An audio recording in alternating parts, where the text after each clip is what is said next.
Hey guys, it's Love the Plug here, and due to popular demands, I've been getting a lot of DMs of people asking me to do tutorials on mixing and mastering.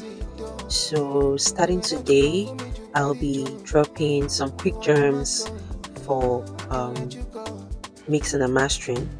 So, this is a track that I produced, mixed, and mastered. The title is Let Me Know, and it's out on all platforms. So just search for Let Me Know by Queen Allison. You can go stream and check it out. Today we'll be talking about how to make your vocals sit inside of the beat while mixing and not on top of the beat, just like you can hear on this track.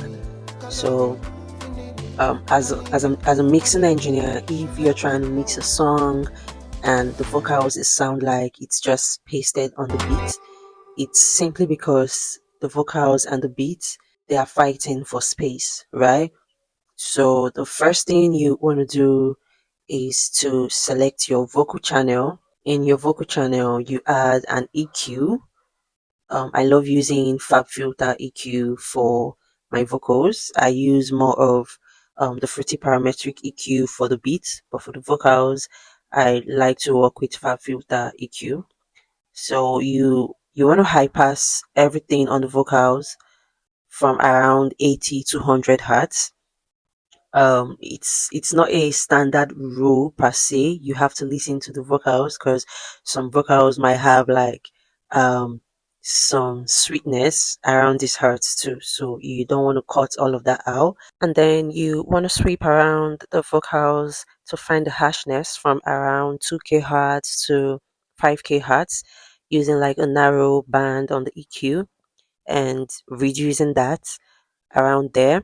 So while doing this, you have to listen carefully to the vocals so you don't reduce parts of the vocals that are necessary, just things that affect the clarity of the vocals. So for your instrumental box, you have to find where the presence of the vocals sits, which is usually around 2 to 4k hertz, and cut that by 2 to 3 dB on the beat. This helps to create a space in that frequency so the vocals can sit in that frequency and not clash with the beat. So for mine, I always mix my instrumental before bringing it into the project where I mix the vocals. So if you listen to the beat carefully, if your ears are well tuned, you'd hear that I had already created a space around that frequency on the beat. Also, you want to add a light burst glue compression on the vocal bars and the beat bars separately, so this makes them like have their own zone and don't fight each other. For the vocal bars, I make use of the FabFilter Pro MB and then the glue compression. The glue compression is an amazing plugin. You should check it out.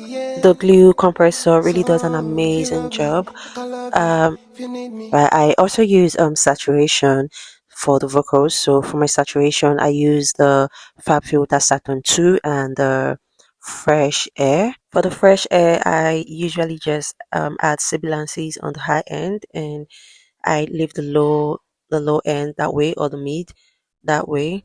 Another thing is always remember not to add every plugin into your buses. You can route your vocal balls into your saturation channel, your reverb channel, your delay channel, your even your doubler channel, right?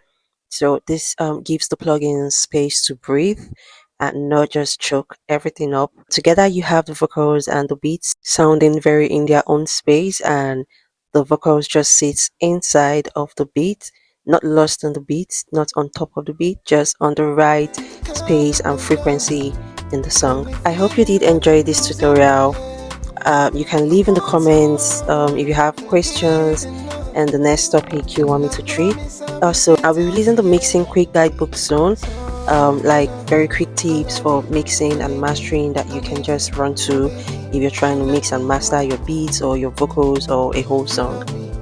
Share this video to someone that needs it, and do not forget to like and follow and comment for more. Butterflies in my belly, I know it's true. You're the one that I need is you. It's taking a hold of me and I know you can feel it too.